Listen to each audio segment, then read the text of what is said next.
Sa bawat taon, patuloy ang pagsubok at pagpapabuti ng Gilas Pilipinas upang magtagumpay sa pinakamalalaking paligsahan sa basketball sa buong mundo. Isa sa mga pinakahinahangaan na aspeto ng koponan ay ang kakayahan nilang mag-adapt at mag-improve. Sa mga nakaraang taon, may isang partikular na usapin na naging sagabal sa kanilang tagumpay. Ang kakulangan sa height, pero sa darating na FIBA World Cup at sa mga susunod pang kompetisyon, makikita natin ang pinakamatangkad at pinakakumpletong lineup ng Gilas na nagsusulong sa kanilang ambisyon na magsimula ng isang golden era sa Philippine basketball. Sa mga nakaraang dekada, hindi maikakaila na ang height ay naging malaking hamon sa ating pambansang koponan.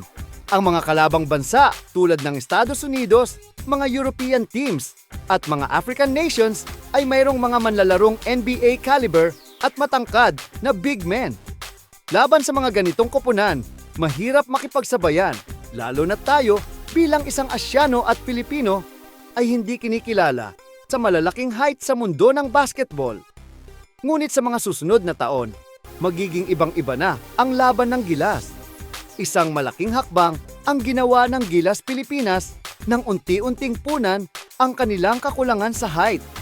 Isa sa mga pinaka-promising na manlalaro sa bagong lineup ng Gilas ay si Carl Tamayo, ang power forward na may taas na 6 na talampakan at 8 pulgada. Bagamat hindi kasing taas ng ibang big men sa mundo, ang kanyang laki at ang kanyang galing sa court ay tumulong para makipagsabayan sa mga mas matatangkad na kalaban. Sa kasalukuyan, naglalaro si Carl Tamayo sa KBL ng Korea at ipinapakita ang kanyang kakayahan na magsimula at maging isang powerhouse sa ilalim ng basket. Hindi lang si Carl Tamayo ang magandang balita para sa Gilas. Mayroon ding Kevin Kiambao at Mason Amos, dalawang batang standout players na may malaking potensyal. Si Kiambao at si Amos ay may taas na 6 na talampakan at 7 pulgada. Bagamat ngayon ay nasa bench pa sila, ang kanilang papel sa koponan ay isang magandang paghahanda para sa mas malalaking role sa hinaharap. Parehong promising ang mga batang big men na ito at siguradong magiging malaking bahagi sila sa lineup ng Gilas sa mga darating na taon.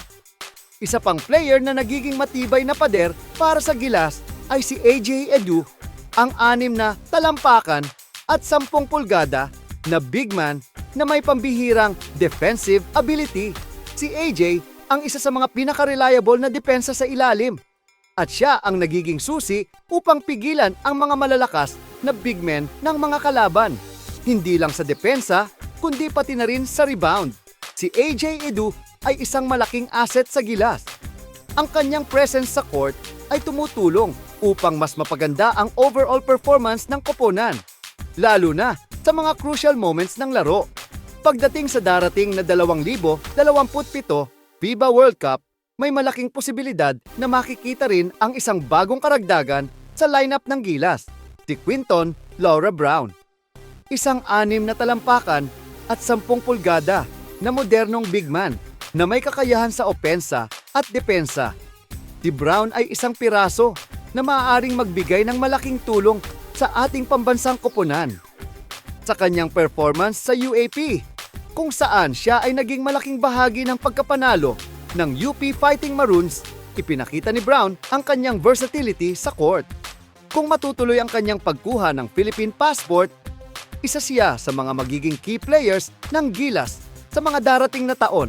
At siyempre, hindi rin mawawala si Kai Sotto, ang 7 talampakan at 3 pulgada na center na matagal nang tinututok ang mga mata ng buong basketball community. Sa kanyang patuloy na paglaki at pagdevelop, si Kai Sotto ngayon ay isa ng solidong big man sa international scene. Sa kanyang kasalukuyang laro sa Japan, ipinapakita ni Kai na siya ay hindi lang isang bata na may potensyal, kundi isang manlalaro na kayang mag-dominate sa ilalim ng basket. Sa ngayon, si Kai Sotto ay nag-average ng mga impressive na numero sa kanyang team na patunay na siya ay ready na sa mas mataas na level ng kompetisyon.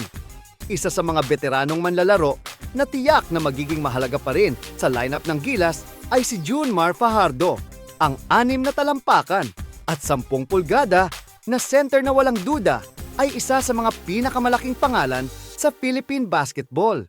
Bagamat by 2027, siya ay 38 taong gulang na, malaki pa rin ang posibilidad na maglaro siya sa FIBA World Cup na iyon. Ang kanyang experience at pagiging solid na post-scorer ay magiging mahalaga para sa Gilas, lalo na sa mga crucial moments ng laro. Si Junmar Fajardo ay kilala sa kanyang bully ball sa ilalim ng basket at sa kanyang dominanteng presensya sa front court. Kaya tiyak na magiging malaking tulong pa rin siya sa team. Sa mga susunod na taon, makikita natin ang pinakamataas at pinakakumpletong lineup ng Gilas sa kasaysayan. Ang mga manlalaro tulad Nina Tamayo, Yambao, Amos, Edu, Brown, Soto at Fajardo ay magsisilbing pundasyon ng isang bagong era ng Philippine basketball kasama ng mga batang talento at mga veteranong manlalaro. Ang Gilas Pilipinas ay may magandang pagkakataon na magtamo ng tagumpay sa mga pinakamalalaking tournament tulad ng FIBA, World Cup at maging sa Olympics. Ang susunod na mga taon ay magdadala ng bagong pag-asa at tagumpay para sa Gilas. Ito na kaya ang simula ng tinatawag na Golden Era ng Philippine basketball? Tanging panahon lamang ang makakapagsabi. Ngunit isa itong magandang pangarap na hindi malalayong maging realidad.